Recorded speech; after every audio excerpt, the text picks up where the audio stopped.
YouTube. It's VidHead85 here. Can we talk for a minute? Excellent. So, when West Virginia Wildcats won this year, San Francisco Giants, and Cigar City, Florida ran out of beer, there were riots. And yes, those happened this year. I didn't hear anything on those because of the fact that those were white men who were either angry or celebratory. In Boston 2004, white mobs rioted 3 different times. And in Vancouver 2011 riots, we saw a picture of a man kissing his girlfriend, and that's what made the rounds on the media at the time. I didn't hear about Pumpkin Fest riot in Keene, New Hampshire this year, but they rioted for the hell of it.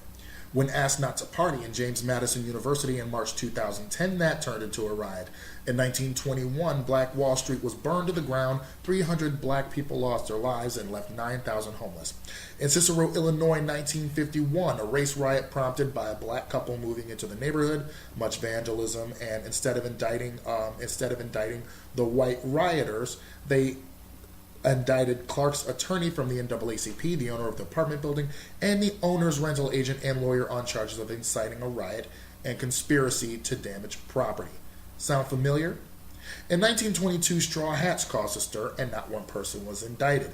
In 1999, disgruntled folks who were probably there for original Woodstock felt that it was ruined and begun rioting. In 1979, Chicago disco riots, where people flooded the football stadiums with disco records. And I believe that the original DJ's intent, the DJ who started this, his intent was to make rock and roll, which was white, the tour de force of music. In Pennsylvania, in November 2011, white people rioted because Joe Paterno was fired after looking the other way and letting Jerry Sandusky fondle young men. Surfing in 1996 and 2013 at Huntington Beach caused a riot. Why? I don't know. And some of you have the nerve to say that Ferguson, Missouri riots are nonsense. I don't recall in any of the research from this video the rioters being called animals, thugs, or dregs of society. There are pictures of multiple people, no tear gas, no people being shot at or confronted by heavily armed SWAT in any of the pictures that I've seen.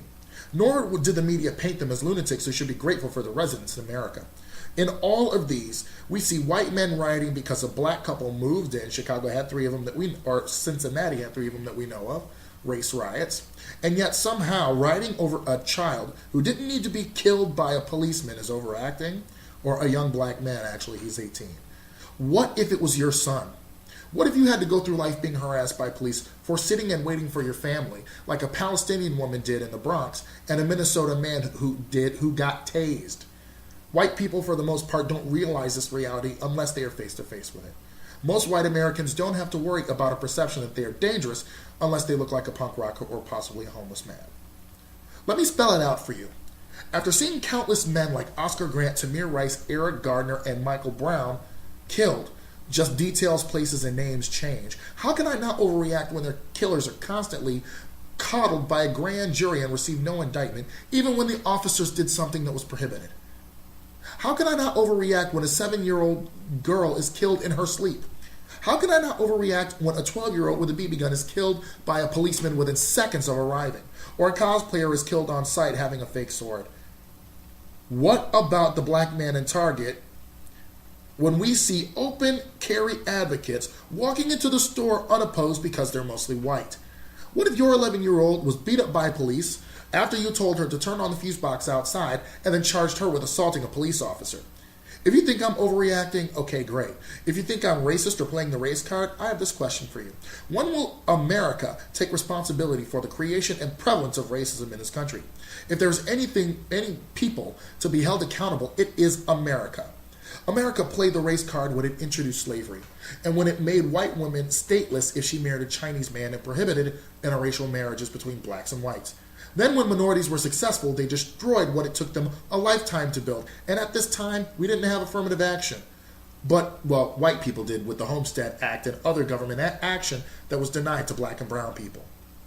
We can't move on if we do not acknowledge the history of racism, how it really was, and its corrosive effects on today's society. Thank you for letting me talk to you, YouTube. See you later.